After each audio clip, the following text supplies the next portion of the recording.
Oliver Kite was a master fly fisherman, naturalist, writer, broadcaster, professional soldier. He was also, in all the important senses of the word, a gentleman.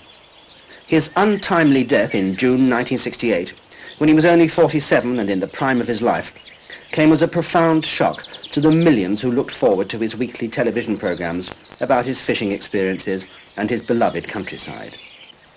His program, Kite's Country, knew no boundaries. It embraced seashores, lonely moors, bustling cities, even an oil refinery. It stretched wherever he happened to roam. But there was always one important characteristic, an almost hypnotic fascination for the wildlife and the plants, a fascination that was highlighted by his remarkable powers of observation. Ollie, as he was affectionately known, was a naturalist from his youth, and as a lover of the countryside, he knew the birds and animals by name and by habit. When one walked or fished with him, he made the whole countryside come alive. Not even the shyest of creatures would escape his pleasure or his attention.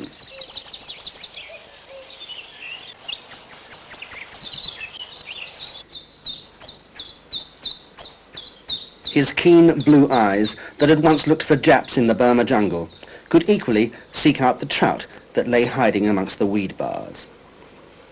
As Major Kite, he retired from the army in 1965 after a quarter of a century as a regular officer. But a serious illness, some 8 years earlier, had caused him to change his sword for the pen.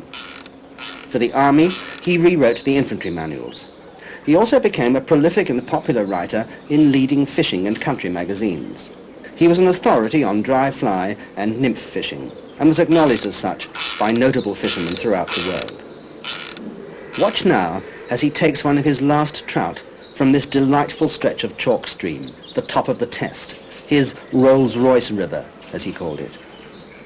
It was here that Ollie died, while fishing, only a few days later.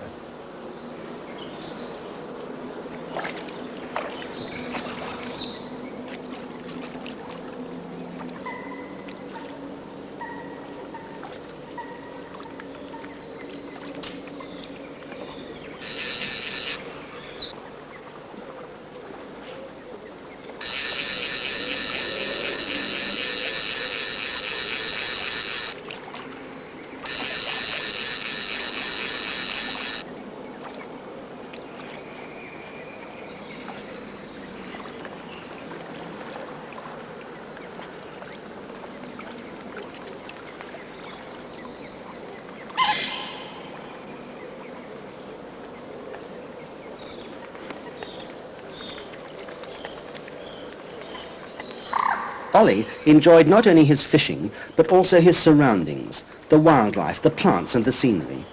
He took a protective, almost possessive interest in the creatures he studied, and incredibly, they always seemed to appear wherever he went.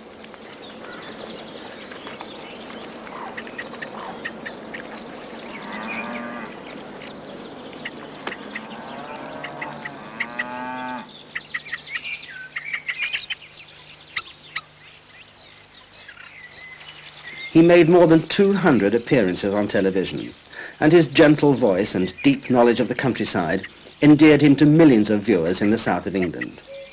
It was the rest of the country's loss that his programs were not shown nationally.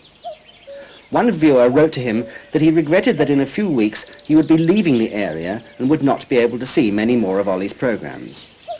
The writer was awaiting release from Parkhurst Prison.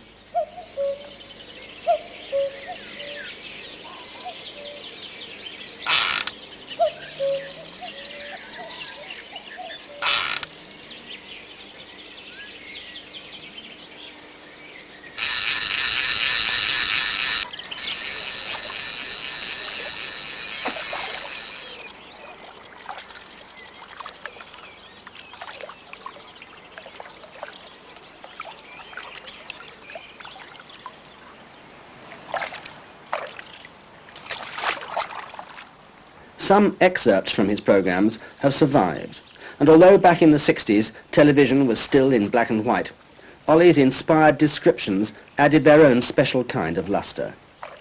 To those who knew Oliver Kite, it is hoped that this film will bring back some pleasant memories.